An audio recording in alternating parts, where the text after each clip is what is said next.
From New York City, the makers of Clipper Craft clothes for men and more than 1,200 leading retail stores from coast to coast, presents Sir Arthur Conan Doyle's immortal character, the world's most famous detective, Sherlock Holmes, starring John Stanley.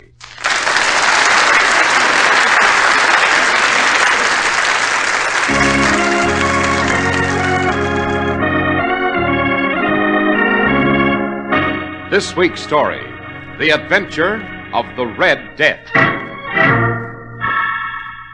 Come, Watson, we're off to the docks. Right you are, Holmes. Not a word to a soul about where we're going. That applies to you also, Mr. Edwards. I shall be absolutely mum, Mr. Holmes. The silence is not so much in your interest as in that of good people of London. Can you conceive of anything more likely to start a horrible panic than the knowledge that tonight a pyromaniac runs amok in the city's streets?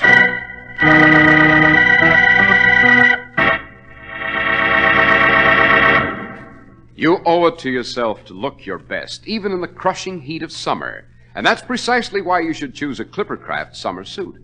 When you wear a Clippercraft suit of special, lightweight construction, you keep cool because millions of tiny woven windows afford such perfect ventilation.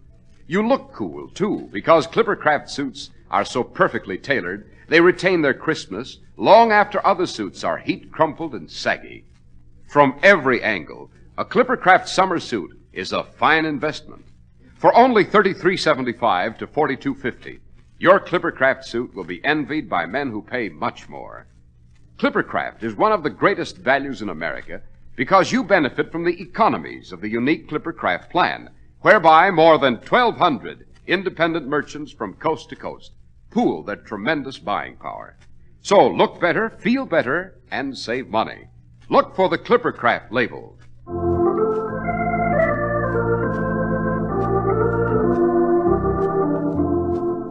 Dr. Watson, what did you mean when you gave tonight's memoir the title of The Adventure of the Red Death? Well, it was a type of death criminally administered by a certain gentleman in our story, Mr. Harris. The adventure began at a waterfront cafe by the London docks, which extend from the Tower Bridge to beyond North Woolwich, mile upon mile of quays, warehouses, great basins that are bursting with shipping from the farthest corners of the earth. At the West India docks, there was a cafe called the Smiling Duchess. It was frequented by men of all the seven seas. In the back room, the owner, Peter Nichols, sat by a huge oaken table in the flickering candlelight, talking to a very attractive young lady named Vicky, who was employed there as a waitress. See here, Vicky? Yes, Peter. Waiting just outside that door. Have much trouble bringing him here? Oh, we acted up now and then. What's to be expected? He's come from a home for the criminally insane, you know. Bring him in. Come in, Captain West. I don't remember this place.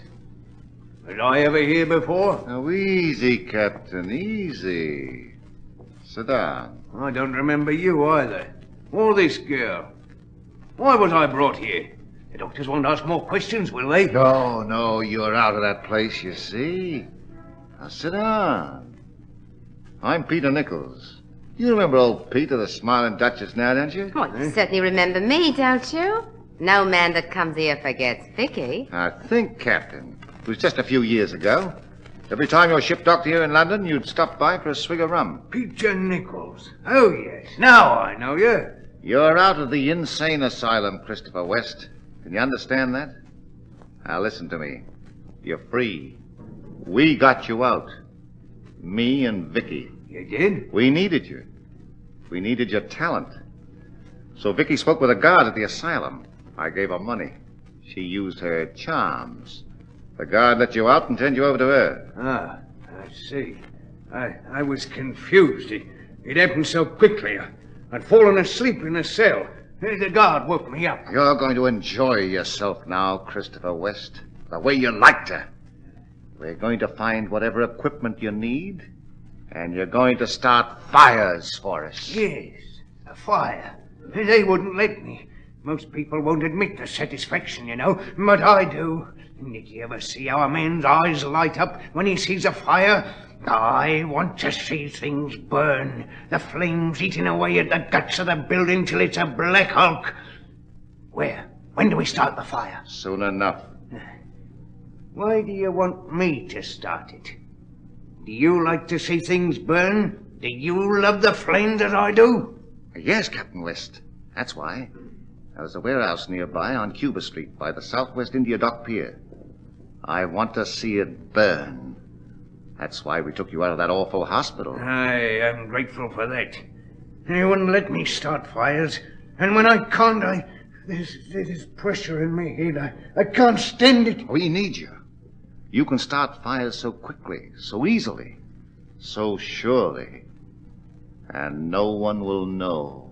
When? Tonight, Captain West. Tonight!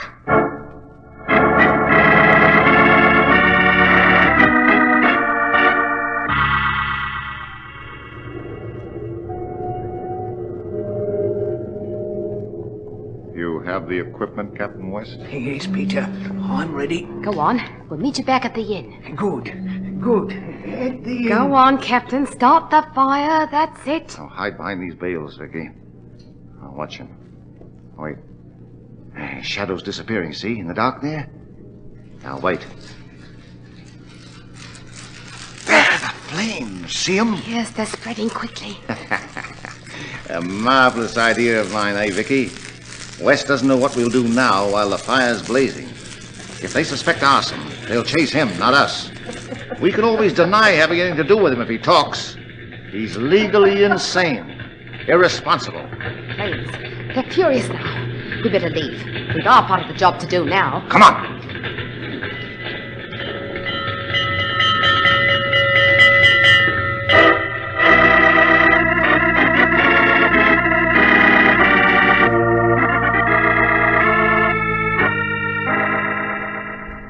Your name is Edwards, sir? George Edwards, Mr. Holmes. I'm the director of the Hampton County Hospital for the Criminally Insane. Are you a physician, sir? Oh, no, Dr. Watson. Mine is a political post, which is why I've come here to Baker Street, Mr. Holmes. Just why have you come here? The patient has escaped. Terribly dangerous man. Captain Christopher West, a pyromaniac. He's been responsible for the destruction of millions of pounds worth of property, the hospitalization of hundreds of fire victims, and the death of a considerable number of others. Yes, I see. Why haven't you adopted the ordinary procedure and alarmed the police? If I were to tell the police, Mr. Holmes, there'd be an investigation. My political opponents would charge me with incompetence, and I'd lose my post. You must find this maniac. Will you, Mr. Holmes? Can you describe this Captain West? I brought our file card, his portrait and characteristics. Yes. Intriguing. The circumstances of his escape, Mr. Edwards, you've looked into that, I presume? I have, Mr. Holmes. The guard was careless. He left the cell door open. West must have stolen down the hallway and then over the wall. Well, is it a simple matter to climb over your protective wall? Are you gentlemen implying that I've been lax? Well, it's curious, sir, that an escape from a home for the insane, which should be child's play, a glance in the wrong direction by the guard, and the entire city of London's menaced. Curious juxtaposition of facts, Mr. Edwards. Your juxtaposition, Mr. Holmes? Come, Watson, a cab. We're off to the docks. Why the docks, Holmes? Because of this dossier I've read about Captain West. He was a sea captain with a great passenger ship. He was ordered to retire by his firm. He refused. When the firm insisted, he became furious. He desired revenge. He set fire to their ships as they lay in the docks. Yes, but I don't see... He found there was an immense satisfaction in creating fires. He became a pyromaniac. Always in the area of the sea. Always a fire that threatened a harbor and the ships at anchor there. We're off to the docks, Watson, and Mr. Edwards. Not a word to a soul. I shall be absolutely mum, Mr. Holmes. The silence is not so much in your interest as in that of the good people of London. Can you conceive of anything more likely to start a panic than the fact that tonight a pyromaniac runs amok in the city's streets?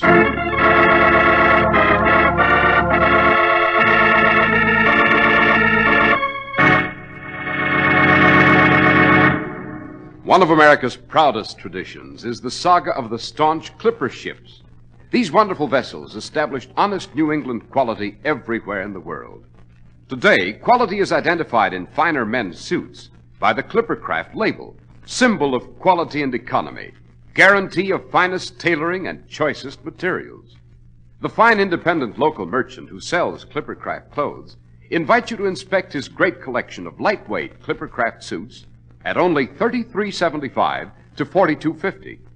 Compare them with suits costing many dollars more, and you'll agree that never before has there been such value in lightweight summer fabrics, such value in style and workmanship. Undoubtedly, Clippercraft clothes represent one of America's greatest clothing values. That's why men who know insist on Clippercraft clothes bearing the Clippercraft label. So be sure to visit the Clippercraft store in your city. These leading stores in the metropolitan area are proud to add their names to Clippercraft in your suits, sport jackets, and tropicals. In Manhattan, Saks 34th, Broadway at 34th, John Wanamaker Men's Stores, Broadway at 8th and 67 Liberty Street. In Brooklyn, Abram and Strauss. In Newark, New Jersey, Boulevard Men's Shop, Kresge, Newark. And in Jamaica, the B&B Clothes Shop, 16408 Jamaica Avenue.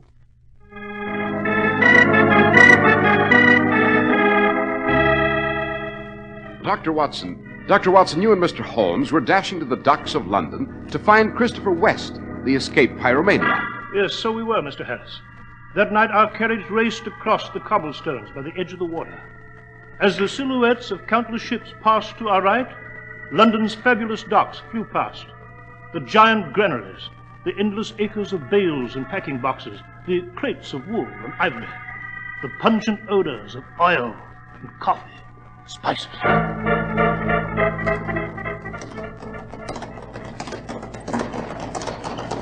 Well, Holmes, you know as well as I do that London's docks are 45 miles long.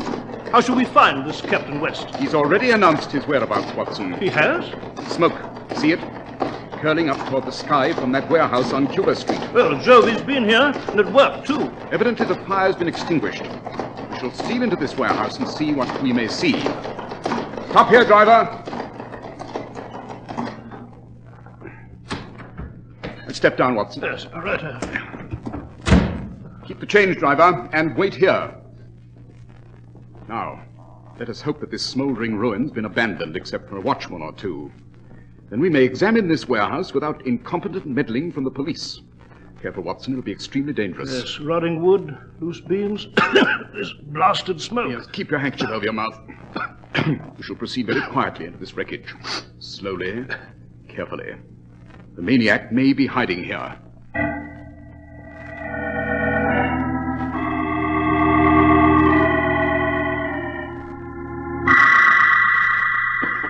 Well, we've searched extensively, Holmes. Any clues? I can confirm, Watson, that this fire is of incendiary origin. Most likely, therefore, the work of Christopher West. How can you confirm it? By those dark stains upon the floor. They look like ink. Quite. In carrying his bottle of ink, West spilled a few drops accidentally as he ran. But why ink, Holmes? This ink, Watson, is the type frequently employed for marking purposes at a laundry. Well, I must confess I'm more mystified than ever. Certain laundry inks, Watson, contain a compound that may be made highly explosive, so much so that they'll ignite themselves. Of course, assisted by bits of cotton and sawdust or paper, they'll soon create a considerable blaze. This is an empty warehouse. It's most unlikely that laundry ink would be found here unless it were brought in by a saboteur. Look, Holmes, through the window. Another fire. Run, Watson. You must reach that fire. Unless we make haste, we shall never find Christopher West.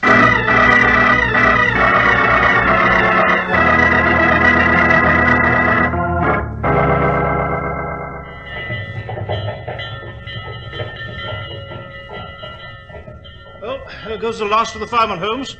They've managed to extinguish the second blaze. There'll probably be a third shortly. Yes.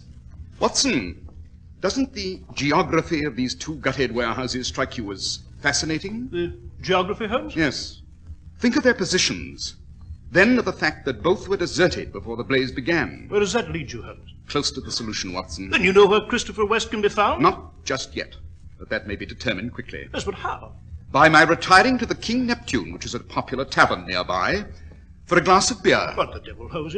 Hundreds of persons may be trapped and burned alive in the next few hours because this pyromaniac is scurrying about, fiendishly starting fires. You're retiring to a tavern, a glass of beer? Oh, I've no use for the stuff, I assure you. It'll offend my taste. My preference for wine and for a certain vintage cannot be satisfied, however, at the King Neptune. Therefore, I must drink beer. Wait by our carriage, Watson. I shall rejoin you shortly with the exact site of Christopher West's next attempt.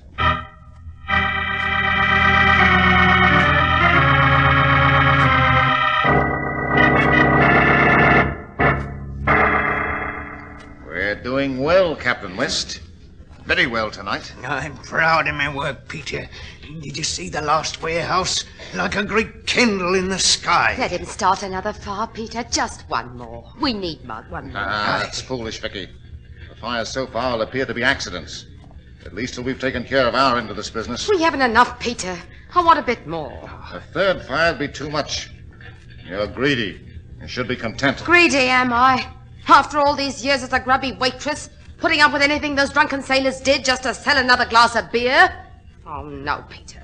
You've a fine idea we're going to see it through for all it's worth. Greed's been the ruin of more than one, Vicky. Will you let him start one more fire? If not for yourself, then for me. Oh, Peter, we can go away together. You, do want to be with me, don't you? All right. But then we get out. Out of London, out of England. That's it. Do you know where the next fire should be? I do. Come, Captain. There should be more fires, Peter. Many more. No, I'm like an artist who hasn't finished an exquisite painting. Now, this way. Quietly and hurry.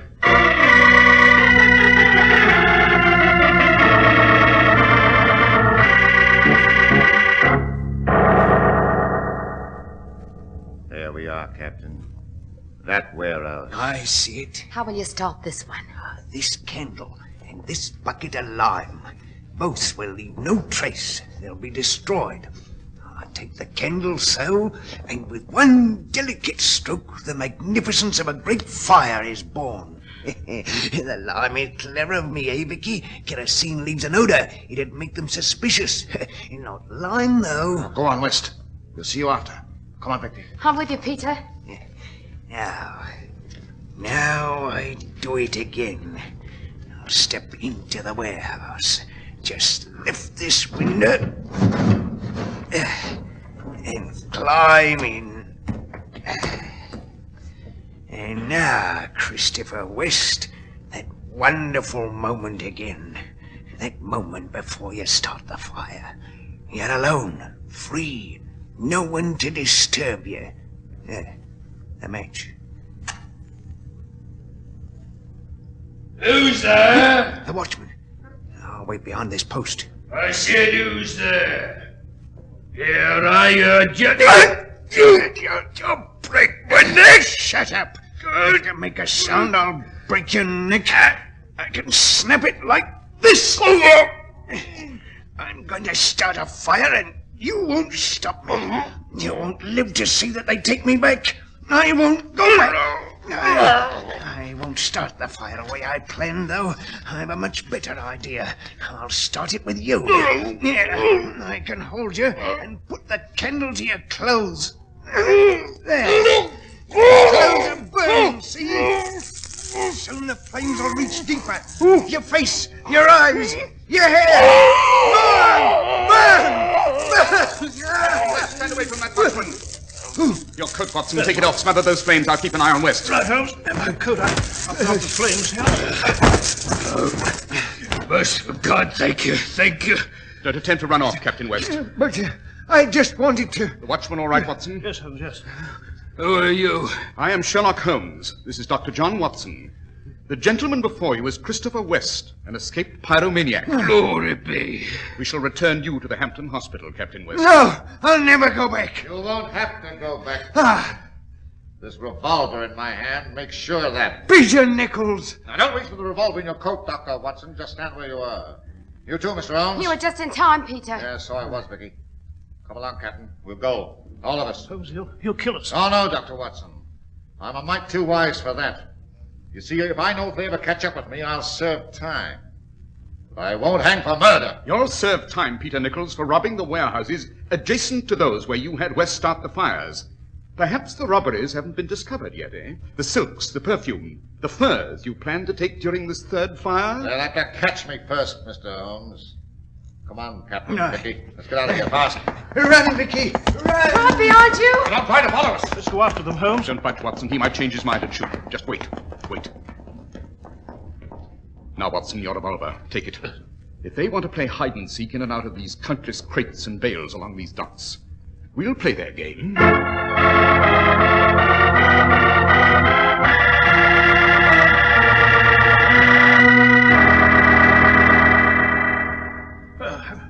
exhausted, Holmes. My leg. See any sign of them? I saw a glimpse of Vicky's colored dress off to the left by the gangways of the wine vaults. Well, let's go in. Very quietly, Watson. They may be concealing themselves behind a stack of wine barrels.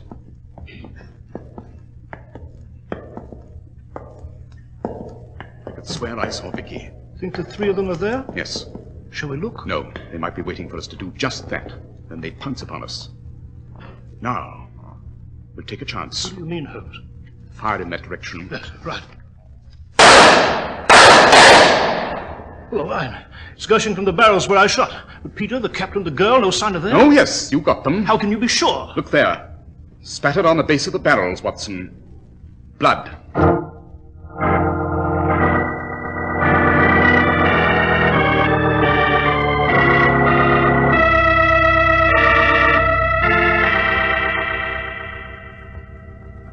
Well, Holmes, before you light your pipe and relax into one of your typical Baker Street reveries, from which I do not dare to disturb you, tell me, how did you know Christopher West would be at the particular warehouse where you found him?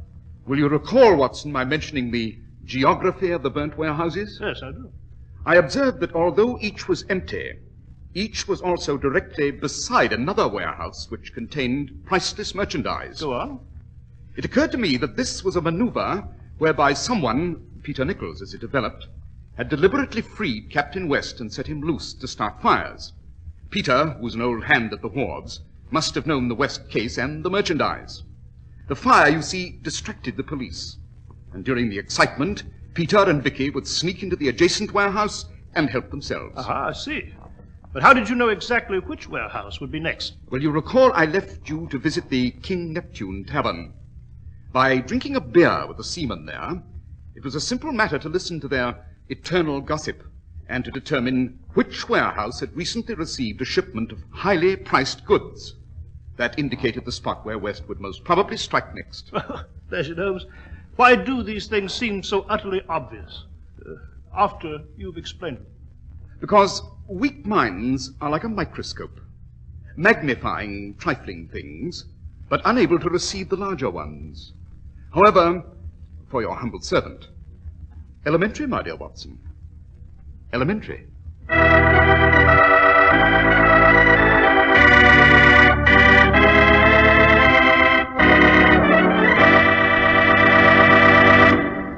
Well, Dr. Watson, the Red Death was a gripping adventure.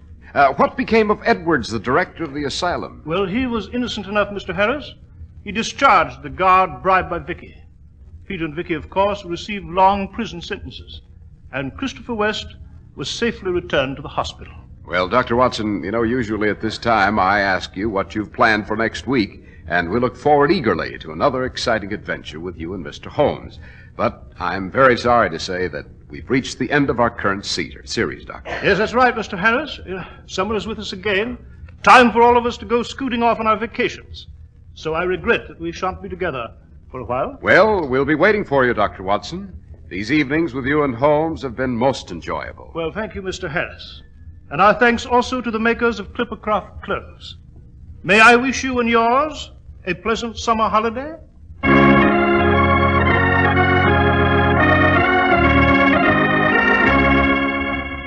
The makers of Clippercraft clothes and more than 1,200 stores from coast to coast have brought you the last in the current series of broadcasts featuring the world's most famous detective, Sherlock Holmes. Our stories were based upon the character Sherlock Holmes created by Sir Arthur Conan Doyle. Sherlock Holmes was played by John Stanley and Dr. Watson by George Spelman. This week's story was written by Howard Merrill with special music by Albert Berman. If you don't know your Clippercraft dealer, write Clippercraft, 200 Fifth Avenue, New York City. And this is Cy Harris speaking for Clippercraft Clothes.